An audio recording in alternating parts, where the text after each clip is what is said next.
कलयुग में माना जाता है इसे भगवान के दर्शन 3 रूप में होते हैं। तो कलयुग में ऐसी मान्यता है कि यदि स्वप्न में भी भगवान की छवि दिख जाए, दर्शन है जाए, तो समझना साक्षात्कार है के। लेकिन ये बात कहना किसी से नहीं, यदि कह दिया तो उसका फल नहीं मिलता है, वहीं पर चूक गए आप। तो कहना किसी से नहीं। भक्ति क्या होती है? गुप्त होती है। भक्ति गुप्त रूप से की जाती है। यदि आपने उसे प्रकट किया तो फिर वो खत्म समझो, वो फिर भक्ति नहीं है महाराज, आडंबर है, दिखावा है। इसलिए भगवान की छवि कलिकाल में स्वप्न में भी दिख जाए तो समझना कि साक्षात्कार है क्या, भगवान ने दर्शन दे दिए मुझे और मेरा जीवन धन्य हो गया। अब मुझे उनकी ओर बढ़ना है, अग्रसर होना। तो भगवान को किसी ने कहा कि भगवान की आराधना तो करते हो, तुम कहते हो कि भगवान हर जगह है, फिर मंदिर क्यों जाते हो? मंदिर क्यों जाते हो? भगवान यदि हर जगह है, 5 तत्वों में भगवान का वास है, तो महाराज फिर मंदिर क्यों जाते हो? तो संत ने कहा कि मंदिर इसलिए जाते हैं, हवा चलती है, हवा धूप में भी चलती है, लेकिन जो आनंद छांव में बैठ कर के आता है, क्या वह धूप में आएगा? नहीं आएगा। आनंद तो छांव में बैठ कर के ही हवा का मिलेगा महाराज। और दूसरी बात, अक्सर कहते हैं लोग, प्रश्न करते हैं कि हम इतना भजन करते लेकिन भगवान तो कभी दिखे नहीं, तो भगवान को माने कैसे? तो ये बताइए, अगर मान लीजिए आपके पास कोई वाहन है, तो गाड़ी अगर पंचर है गई, वो वाहन पंचर है गया, तो कहाँ जाओगे उसे बनवाने के लिए? एक स्थान में ही जाओगे ना, एक योग्य स्थान ही जाओगे ना, जहाँ पर पंचर की दुकान होती, वहीं पर बनवाने जाओगे ना। हवा तो हर जगह व्याप्त है और उस टायर में भी हवा ही है, लेकिन क्या हवा उठा करके कहीं से भी उस टायर में भर सकते हैं? नहीं भर सकते। उसके लिए एक योग्य स्थान चाहिए। कौन सा?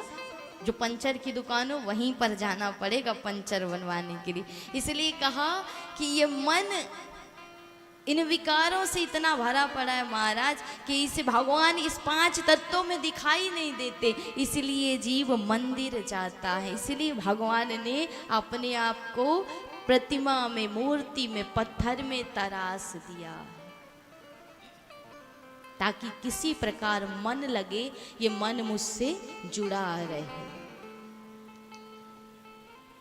5 तत्वों में भगवान का समावेश है। भा से भूमि, आ से अग्नि, गा से गगन, वा से वायु और ना से नीर। 5 तत्वों से बने भगवान और 5 तत्वों से बना ये मनुष्य का देह। इसके अलावा संसार में कुछ भी नहीं है। आप कहीं भी जाओगे यही 5 तत्व मिलेंगे, यही भूमि, यही अग्नि, यही गगन, यही वायु और यही नीर अर्थात जल महाराज। यही चारों तरफ आपको मिलेंगे, बाकी कुछ भी नहीं है संसार में। इसलिए अपने ही अंदर परमात्मा। देखिए भगवान को आने की बड़ी जल्दी है, अभी से उछल रहे हैं प्रभु, इसीलिए इन्हें कन्हैया कहते हैं। इनके पास चंचलता बहुत है, ये अभी से आने के लिए उत्साहित है भगवान।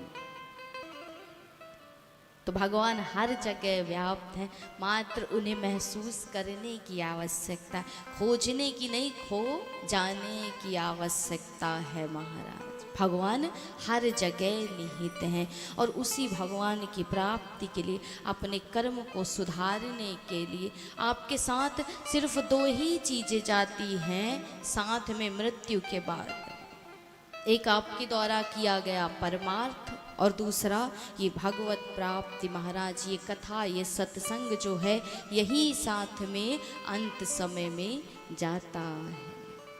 इसलिए जितना हो इस मन को जोड़ करके इस कथा को श्रवण पान करना है, इस कथा को सुनना है। लेकिन कहते हैं ना, संतों ने कहा कि मम हृदय भुवन प्रभु तोरा जहाँ आए बसे बहु चोरा, अर्थात ये मन तो तेरा ही मंदिर है, लेकिन तू इसमें आता क्यों नहीं। तो भगवान कहते हैं आऊं कैसे, तूने पहले ही कईयों को बिठा रखा है, मेरे लिए जगह ही नहीं है। तो आप मान लीजिए आप अपने घर को छोड़ करके कहीं जाते हो, घर बंद कर दिया है, ताला बंद कर दिया उस पे, और कहीं आप चले गए यात्रा में घूमने के लिए, दर्शन के लिए। तो जब आप जाते हो तो ताला बंद करके जाते हो। यदि घर में कोई नहीं है, ताला बंद कर दिया, तो लौट करके आओगे तो क्या ऐसे ही रहने लगोगे? उसकी सफाई नहीं करोगे, पहले सफाई ही करेंगे ना। तो घर को भी बिना साफ किए हम घर में नहीं रह सकते। फिर भगवान का घर ये मन है, तो इसकी सफाई के बिना भगवान इसमें कैसे रहेंगे? कभी सोचा है, विचार किया है? तो इसको भी तो साफ करना है, और उसी सफाई के लिए हम सत्संग में आते हैं, भगवान की कथा सुनते हैं। ऐसा मत सोच करके बैठिएगा कि कथा चल रही है तो 3 घंटे बैठ लिया, सुन लिया तो कल्याण है जाएगा। भावना एक होनी चाहिए कि कामना से रहित तो होती हुए सिर्फ तू मेरा और मैं तेरा, इस भावना को ले करके हमें सिर्फ तेरी प्राप्ति करनी, बाकी कुछ भी नहीं महाराज। क्योंकि कथा कोई कामना की पूर्ति की वस्तु नहीं है महाराज, भगवान की प्राप्ति कराने वाली है ये कथा। इसलिए कोई कामना नहीं, कोई इच्छा नहीं, एक तुझसे मिलन की इच्छा, एक तेरे नाम जप की इच्छा। बस इसी के साथ इस जीवन को बिताते हुए इस भगवत प्राप्ति की ओर बढ़ते रहिए। लेकिन महाराज ऐसा होता नहीं है।